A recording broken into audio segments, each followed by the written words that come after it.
Here's your WNEM TV5 News Update. Good evening, everyone. I'm Meg McLeod. Here's a quick look at some of our stories tonight. The faculty union at Mott Community College is suing the school's board of trustees. It accuses the board of conflict of interest surrounding MCC's hiring of its next president, Shonda Richardson Snell. The union is challenging the legality of that move, citing concerns over her relationship with a daughter of one of the trustees. The lawsuit is asking the court for a jury and asks that an injunction be filed requiring the school and board of trustees to remove Richardson Snell as president. Court documents also ask the court to require the school to schedule interviews for candidates, create a search committee, and reverse any actions taken by Richardson Snell as president. We have reached out to the college for comment. We are awaiting a response.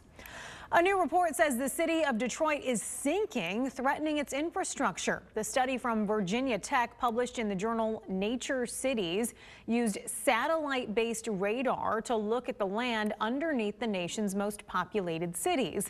In all 28 of the cities analyzed, at least 20% of urban areas are sinking, which they say is largely due to groundwater extraction.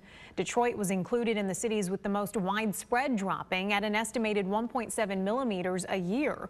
Researchers say the growth cities are seeing demands more fresh water that must be drawn from aquifers. If that water is taken out faster than it can be replenished, then it can crumble.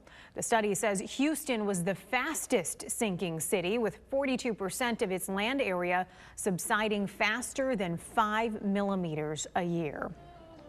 Even though Mother's Day isn't until Sunday, some were gifted an early day of pampering.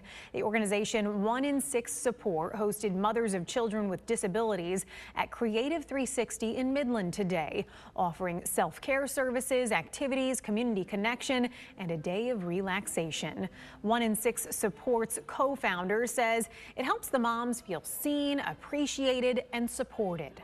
We learned with time that one of the most painful days for many of the parents is Mother's Day, because we have moms whose children cannot say, "Mom, I love you," or "Thank you," and these parents are busy with 24/7 caregiving for their children. Our community gets together to show them the love and appreciation for their caregiving that they provide by caring for them. The moms were treated to makeovers, massages, professional pictures, and companionship. If you'd like to learn more about 1 in 6 Support, head to the Hot Links section on WNEM.com. And now here's Chris with your First Alert forecast. Meg, the weekend looks pretty good. Both days, Saturday and Sunday, both feature a fair amount of sunshine. Temperatures are expected to be in the 60s both days, with a few low 70s mixed in from time to time. And temperatures before we get there are expected to be quite as cold tonight. A lot of us will be in the 40s as we start Saturday morning.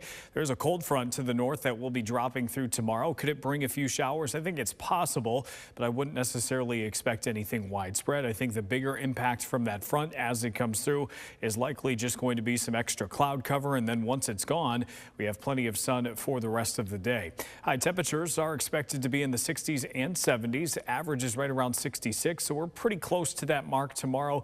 A few locations are above that. As far as your highs on Sunday, it appears we're a bit closer to average, but still a mix of 60s and low 70s away from the lake. Your TV5 First Alert 7-day forecast shows next week is much warmer, but also more humid, and that comes with showers and storms from Tuesday through Friday. Remember to tune into WNEM TV5 on air and online 24/7 for the latest news, weather, and information.